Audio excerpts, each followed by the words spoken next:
Kadosh, Boker Or, Bekiim Halacha 5, day 13. This is Siman 32. Halacha Lamed Vav. Yeah, it says over here like this. We're talking about the klaf now. Okay, you know about the klaf. Klaf. Halacha למשה מסיני שיהיה פרשיות ותפילה נכתבו לו קלף ולא לדוכסוסטוס ולא לגביל. וכותבים על הקלף במקום בשר ואם שינה פסול no גביל. So it says over here like this. Parchment used for... No, we're not talking about Sefer Torah. We're talking about for Tefilin. Okay? So he says, parchment used for sacred scrolls is made from dried hides of kosher animals, which are treated to cause all the hair to fall out. The hide consists of two layers. The outer layer, which is called the epidermis, while the inner layer is called the dermis, right? Epi, like is the inside, and then the dermis. So he says if the two layers are left together, it's called gvil. So the menashtem biyachad ze gvil. Im ata mafrid otam yesh לך את הפנימי ואת החיצוני. Okay, which is the dochsustus. So he says if they're going to be separated, the dermis, which becomes a type of parchment called dochsustus, and the epidermis is called the klaf. So the inner part, it's called the klaf.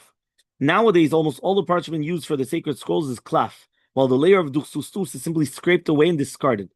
Klaf may be used for Torah scrolls, tefillin, mezuzot scrolls, could be used for everything. Gvil can be used for Torah scrolls, but not for tefillin.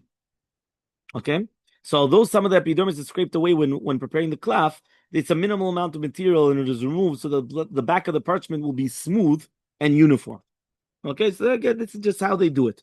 So how do you prepare the klaf? Those who prepare, this Lamed Zayin, right? He says, those who prepare the parchment from the hides must take care to make the klaf correctly. Sometimes they might scrape away more and more of the epidermis until nothing is left, and then the layer of called duchsustus, and then it will not be kosher.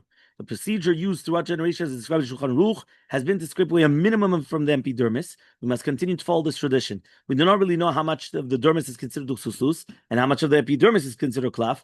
Therefore, the best thing to do is scrape away as much as possible from the underside of the hide and as little as possible from the top of the side. Right? Because obviously, you want to make sure that it's kasher.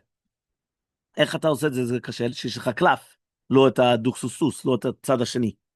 Right? עוד פעם, אחד זה מצד בחוץ ואחד זה מצד פנים. ואתה מחלק את זה, okay? At one time, it was common for scribes to coat the parchment with a chalk-like substance, making the surface uniformly white and smooth. This made it much easier to write perfectly shaped letters in much less time that it would take when writing on the parchment not treated in this way. This coated parchment is called klaf mashuach. Okay? Klaf mashuach means they used to like mamash, like put a dye on it. They used to like put a dye on it. So he says it's permissible to use the Torah scroll written on klaf mashuach for the public Torah reading and to say berachot. The coating of the parchment is not considered hefsek. So he says, nevertheless, it's best to refrain from writing new scrolls on such parchment. If the scribe chooses to use klaf mashuach, he should at least rub as much of the coating as possible off the parchment before writing it. Regarding tefillin scrolls, however, it's highly recommended to avoid those written on klaf mashuach. Any scribe who makes it a point not to use klaf mashuach for tefillin scrolls will receive a beracha. Nevertheless, if someone has tefillin which is already written in klaf mashuach, he may use them and recite the blessing on them. Okay? Fine.